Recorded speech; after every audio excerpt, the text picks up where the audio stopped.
Baik, kita melanjutkan kuliah dengan langkah-langkah umum analisis regresi linear majemuk. Jadi ini merupakan metodologi kalau kita ingin menggunakan analisis regresi linear majemuk untuk menganalisis atau mengolah data yang kita miliki. Nah, ini gambaran umumnya, ada beberapa tahap. Yang pertama adalah terkait dengan masalah penelitian. Kita menentukan tujuannya, apakah prediksi atau explanatory. Kemudian juga spesifikasi model untuk memilih variabel independen apa saja yang akan dimasukkan, variabel dependennya apa. Kemudian desain penelitian, kita perlu cek apakah sampel kita cukup jumlahnya untuk menjamin power. Ya. Masih ingat power? Power adalah 1 minus probabilitas melakukan kesalahan tipe 2.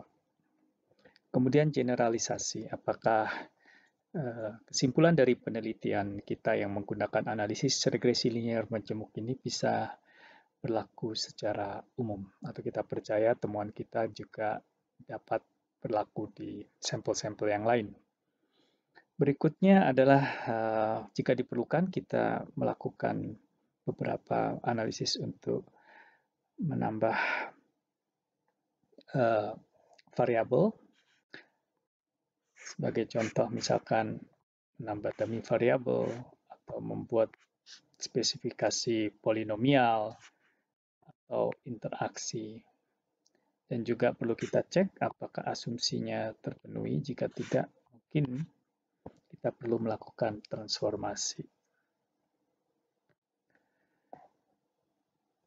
Nah, ada beberapa hal yang khusus terkait dengan asumsi, nanti akan kita bahas lebih dalam, yaitu normalitas residu, linearitas antara X dan Y, rumus Kedasciti, dan independensi residu.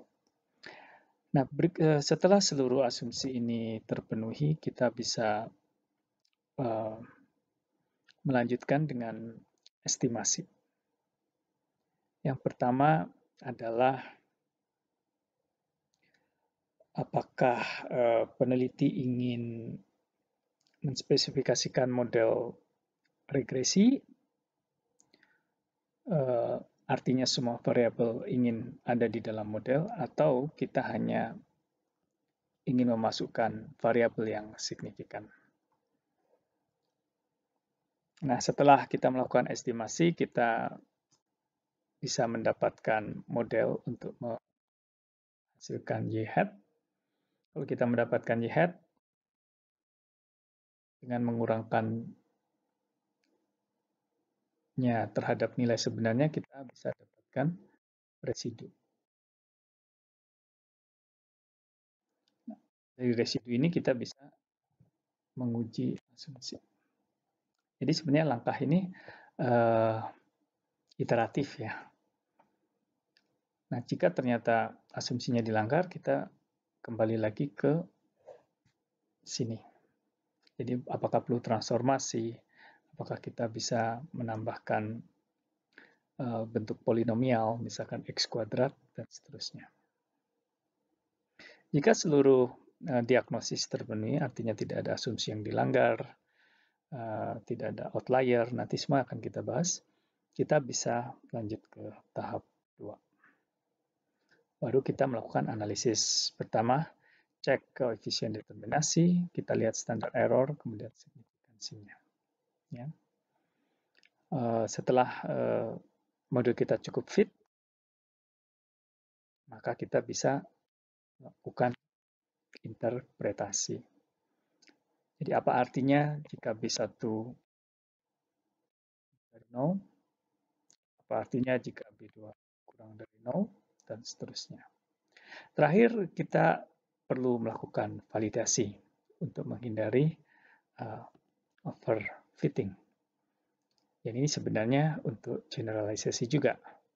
Apakah model yang kita hasilkan bisa berlaku untuk sampel yang lain. Oke, itu adalah langkah-langkah umum yang akan kita bahas lebih dalam satu persatu. Oke, tadi di langkah awal adalah pertama kita menentukan tujuan mengapa kita melakukan analisis regresi linear majemuk. Secara umum ada dua tujuan. Yang pertama adalah untuk menghasilkan prediksi dan yang kedua adalah untuk menjelaskan sebuah fenomena. Nah, dua tujuan ini bisa berbeda. Kalau tujuan kita adalah menghasilkan prediksi, fungsi tujuan kita adalah memaksimasi kemampuan prediksi dari variabel independen. Kalau kalian ingat,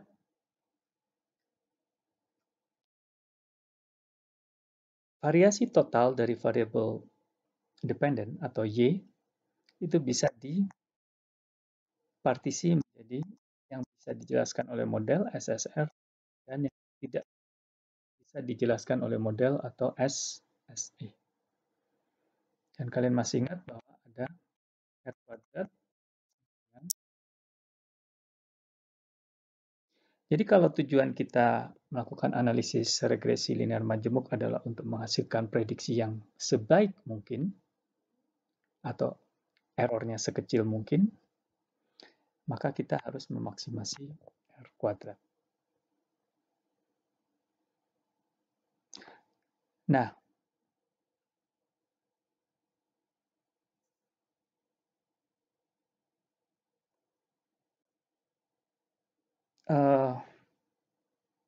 maaf ini harusnya dua set variabel independen. Kita juga bisa menguji apakah model yang terdiri atas model 1 terdiri atas X1, X2, X3 lebih bagus dibandingkan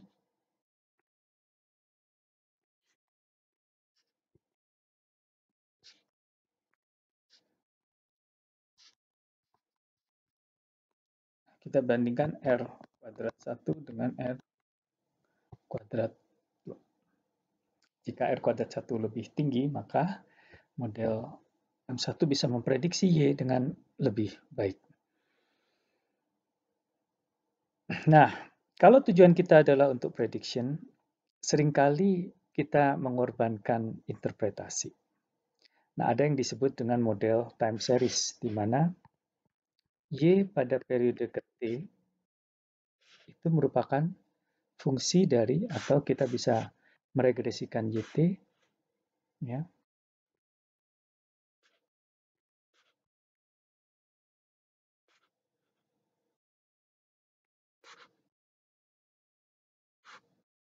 dan seterusnya.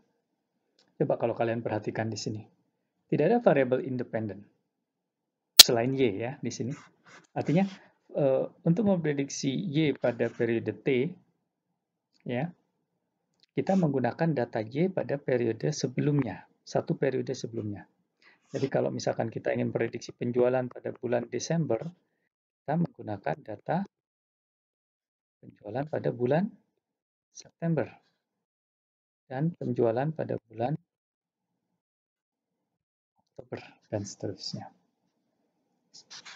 Penjualan untuk memprediksi penjualan. Bedanya hanya penjualan pada periode sebelumnya sebagai variabel independen.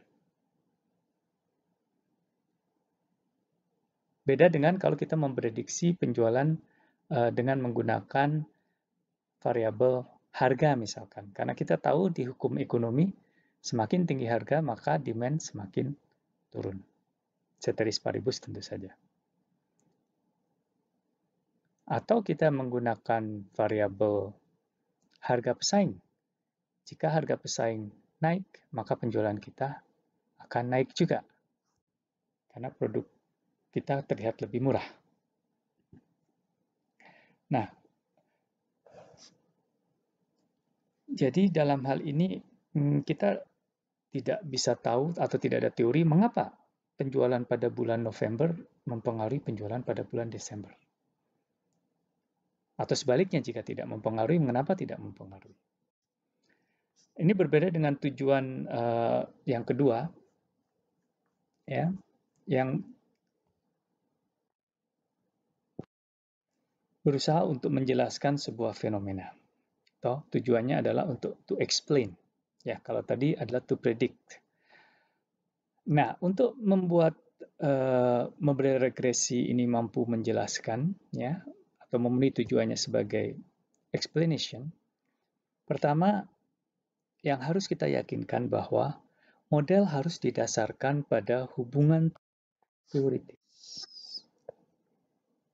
Ya.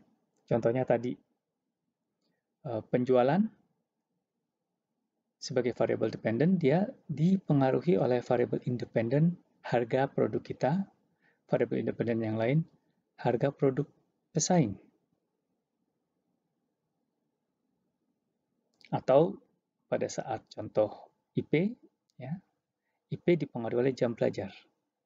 Ya, secara teoritis semakin banyak seseorang belajar, dia semakin mengingat materi, kemudian semakin lancar, terampil dalam mengerjakan soal, sehingga nilainya akan semakin baik, sehingga pada gilirannya IP-nya juga akan semakin baik. Nah, jadi pada saat kita menspesifikasikan model, ya, menentukan Y dan XX-nya, itu didasarkan pada teori atau minimum sekali didasarkan pada logika, akal sehat. Nah, ada 3 perspektif dalam menginterpretasikan hasil regresi kalau tujuannya explanation, yaitu yang pertama, tingkat kepentingan variabel independen. Mungkin satu variabel independen lebih dapat menjelaskan dibanding variabel independen yang lain. Dalam kasus IP, mungkin jam belajar efeknya lebih tinggi dibandingkan katakanlah nilai TOEFL. Meskipun keduanya berpengaruh terhadap IP secara signifikan. Kemudian yang kedua, jenis hubungan. Apakah X itu berpengaruh positif atau berpengaruh negatif? Atau bahkan mungkin pengaruhnya diminishing, seperti yang kita bahas di regresi linear sederhana. Kemudian yang berikutnya, apakah ada interrelationships antar variabel independen? By definition, variabel independen seharusnya ya independen, tidak ada hubungan saling mempengaruhi antar mereka. Tetapi di dunia nyata hal ini sangat sulit ditemukan karena somehow hubungan antar variabel di dunia nyata sangat kompleks, sehingga satu variabel independen bisa saja berhubungan dengan variabel independen yang lain.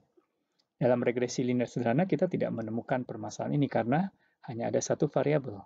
Tetapi dalam regresi linear majemuk ada banyak variabel independen, di mana antar variabel independen tersebut bisa saja ada interrelationship. Sebagai contoh, misalkan hubungan antara IQ dan nilai TOEFL. Nilai TOEFL variabel independen, IQ variabel independen. Tetapi antar mereka ada hubungan. Orang dengan IQ yang lebih tinggi tentu bisa jadi akan lebih mudah dalam belajar bahasa asing, sehingga TOEFL-nya juga cenderung lebih tinggi. Nanti kita akan lihat itu pada saat kita membahas tentang multikolinearitas. Oke, di sini mungkin secara singkat ada perbedaan antara statistical dan functional relationship. Diingat lagi, dalam statistical hubungannya adalah tidak deterministik. Tetapi kalau dalam fungsional atau probabilistik, dalam fungsional dia deterministik. Contohnya apa? Contohnya adalah kalau kalian ingat, total cost sama dengan fixed cost tambah variable cost kali key quantity. Ya. Jadi total cost dipengaruhi oleh produksi.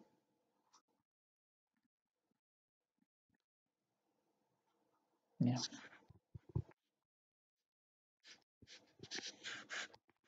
Tapi di sini A dan B adalah deterministik.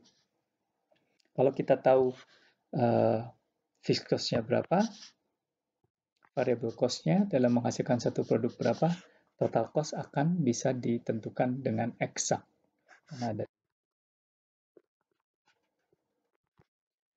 Nah, jadi ini adalah hubungan fungsional. Nah, berikutnya masuk ke desain atau spesifikasi bahasa lainnya. Dalam tahap ini kita memilih variabel.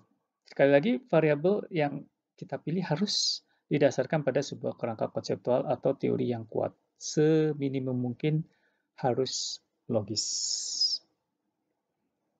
Nah, yang kita harus hati-hati kalau tujuannya explanatory, kita harus awas atau memperhatikan kesalahan pengukuran ya. So far kita mengasumsikan X itu deterministik ya, bukan random. Tidak ada kesalahan pengukuran. Padahal kalau kita mengukur misalkan suhu badan, bisa saja 37,5, 1 detik berikutnya kita ukur lagi pakai termometer, keluarnya 37,4 ya. Jadi di sini diasumsikan tidak ada kesalahan pengukuran. Kalau kita tidak bisa mengabaikan kesalahan pengukuran, nanti beda lagi modelnya. Kita harus pakai yang namanya SEM, Structural Equation Model. Tapi itu di luar topik kita. Kemudian kita harus hati-hati kesalahan spesifikasi atau disebut dengan specification error.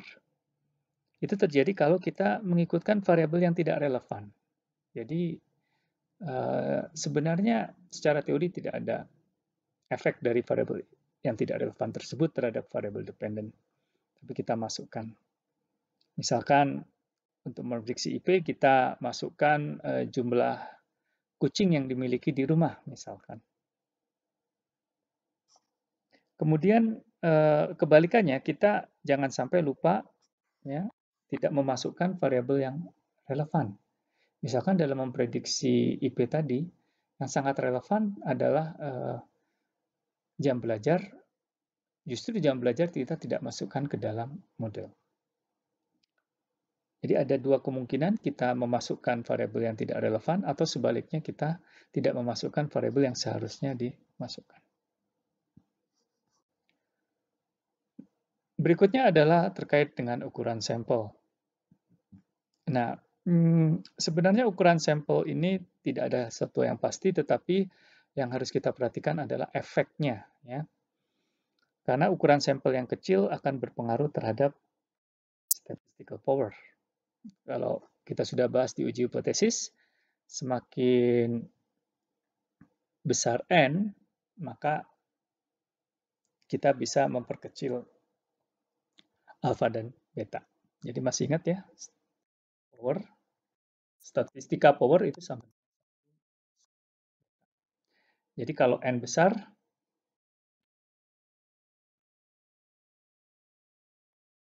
power juga naik.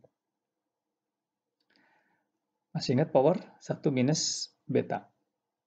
Beta ini bukan beta parameter regresi ya, tapi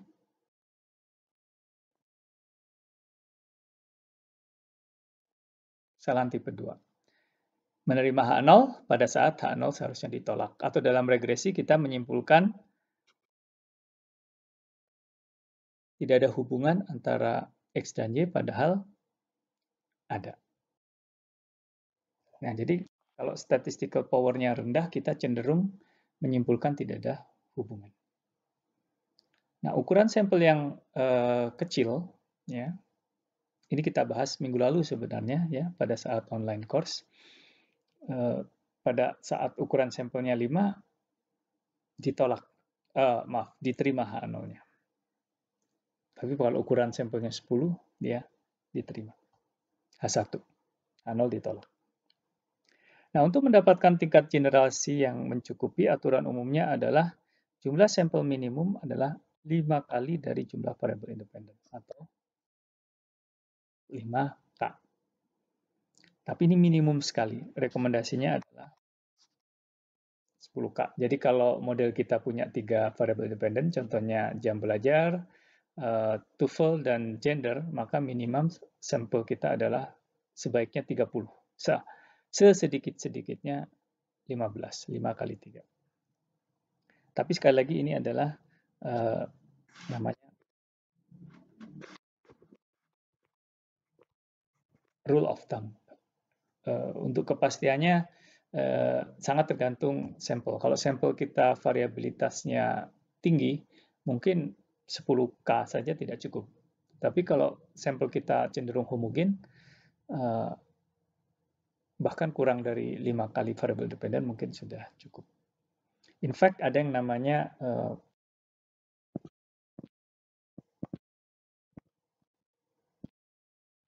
power calculator.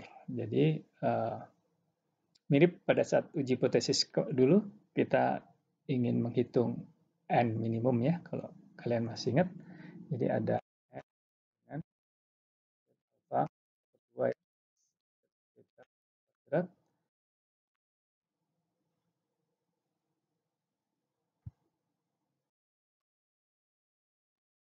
Ini ya. Jadi ini bisa digunakan untuk menghitung minimum sampel given power yang diinginkan. Dan juga variabilitas dari data kita. Nah, berikutnya ada asumsi-asumsi model regresi linear. Sebenarnya masih ada selain 4 ini, cuma di tahap ini mungkin kita pelajari yang paling umum.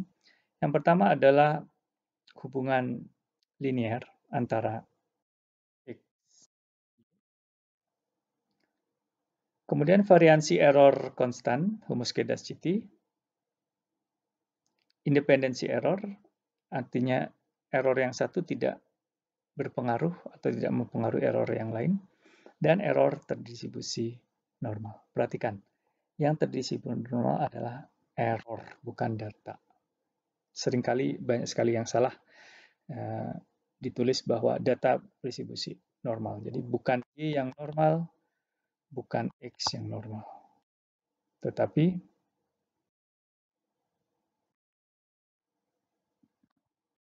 normal adalah error. Nah, ya.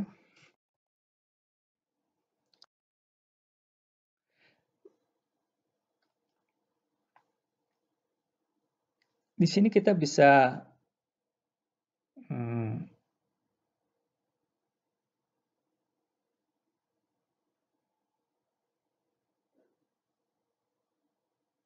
melihat ada beberapa pola. Yang pertama adalah pola yang benar-benar acak ya.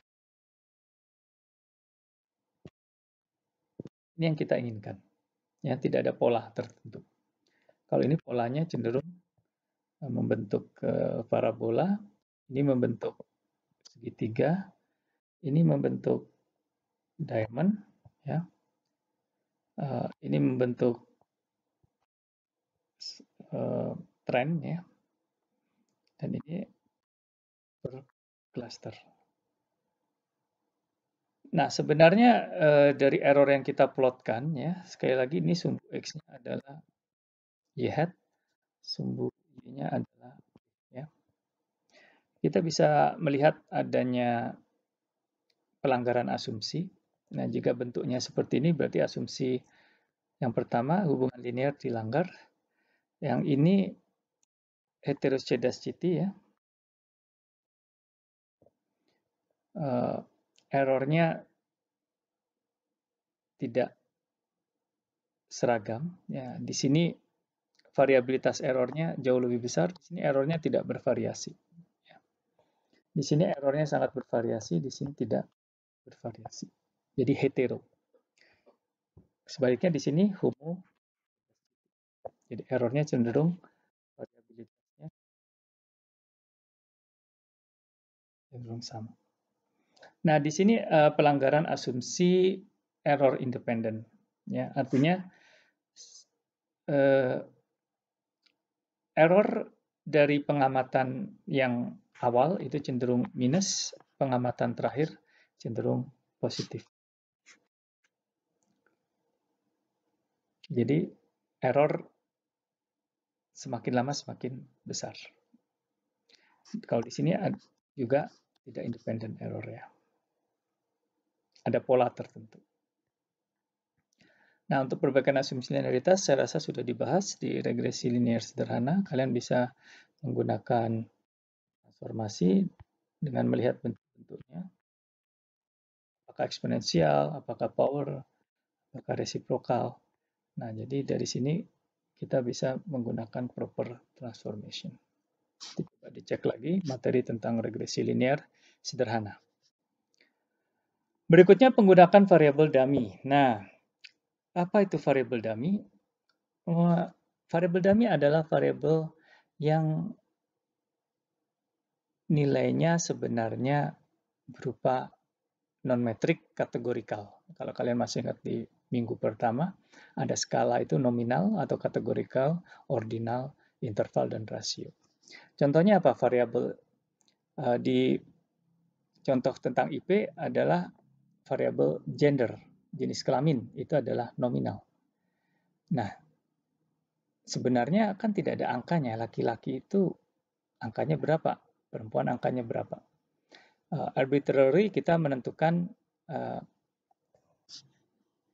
perempuan sebagai 1, laki-laki sebagai 0. Tapi angka 1, 0 itu kan arbitrary, artinya mau 10, 0, 20, 10 juga ya tidak ada yang mengatakan bahwa laki-laki harus 0, perempuan harus 1. Bisa juga laki-laki 1, perempuan 0 juga, bisa kan? Tidak ada masalah. Nah, jadi maka dari itu disebut sebagai variabel dummy ya, boneka ya, dummy itu. Jadi kalau kita latihan tembak, yang ditembak itu namanya dummy. Nah, jadi variabel dummy itu digunakan kalau variabel independen kita merupakan non-metric, categorical, to be more specific. Contohnya jenis kelamin ada 2 kategori, ya, laki-laki, perempuan. Maka variabel dummy ini ada berapa? Cukup 1. Ya, kita cukup menggunakan variabel dummy X, ya, cukup 1. Di mana nilainya 1 jika perempuan, 0 jika laki-laki. Nah, bagaimana kalau K-nya lebih dari 2? Apakah kita gunakan 0, 1, 2? Ya, misalkan K-nya 3. Tidak bisa seperti ini. Ya. Nah, ini ada kita menggunakan yang namanya indikator coding ya. Yang tadi udah kita bahas. Nah, kalau K3, misalkan tingkat pendidikan, itu kategorikal. S1, S2, atau S3. Ada 3 ya, K-nya 3. Kita butuh 2 variabel dummy. Variabel dummy pertama, X1, variabel dummy X2, X2. Nah, jadi kalau ada seorang responden mengisi tingkat pendidikannya S3, maka di sini kita tetapkan X1-nya 1, X2-nya 0.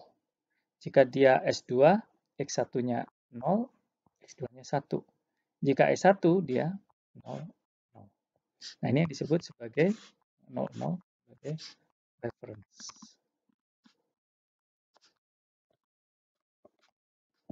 Reference kategori.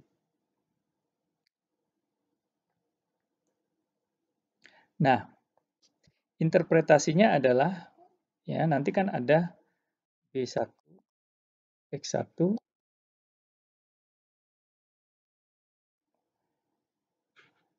B1 itu diinterpretasikan sebagai selisih antara S3 ya,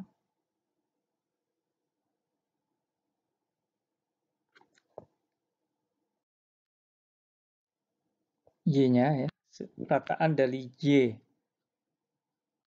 S3 dibanding dengan selisihnya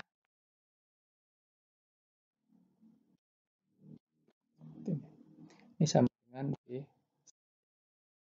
Kenapa? Ini karena dia reference. Nah, kalau yang gender tadi, ya, contoh yang lebih spesifik, misalkan koefisien gender sama dengan 0,2.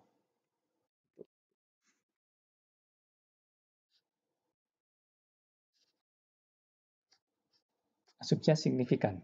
Tadi gender masih ingat, 1 kalau dia P, 0. Jadi ini reference. Jadi laki-laki sebagai reference. Artinya apa? Kalau dia perempuan, itu kan 1 kali 0,2. Maka IP-nya akan lebih tinggi 0,2 dibanding kalau dia 0. 0 kali 0,2 kan 0 ya. Jadi itu adalah interpretasinya. Nah, terakhir kita juga bisa memodelkan interaksi. Perhatikan di sini X1, X2, dan X1 dikali X2. Ini yang disebut sebagai interaction term. Ya. Nah, misalkan jumlah iklan, misalkan gender. Jadi kalau B3 positif, artinya apa? Selain efek dari X1, sejumlah B1, efek iklan juga ditambah dengan B3. Karena kalau dia perempuan, 1 kan. 1 dikali B3 kali X. Maaf, X2-nya 1 dikali X1. Jadi perhatikan. B sama dengan apa? B0 plus B1 plus,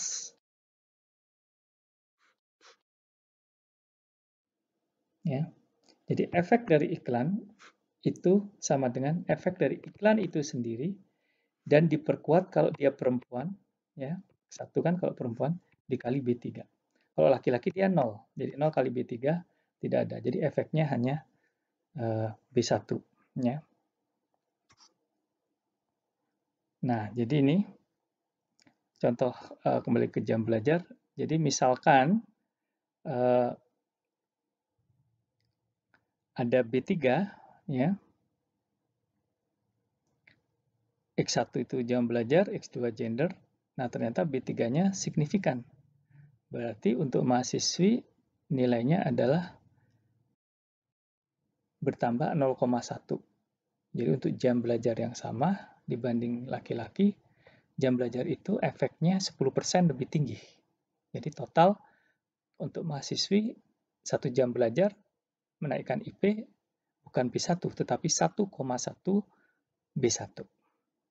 Kalau laki-laki 1 ditambah 0,1 kali 0, ya, jam belajar. Jadi efeknya hanya B1 saja.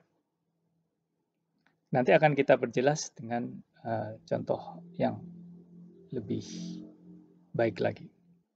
Oke, sementara itu dulu kuliah kita hari ini. Sekali lagi, jika ada yang tidak jelas, tolong dicatat. Nanti kita diskusikan pada saat kuliah online sinkronus.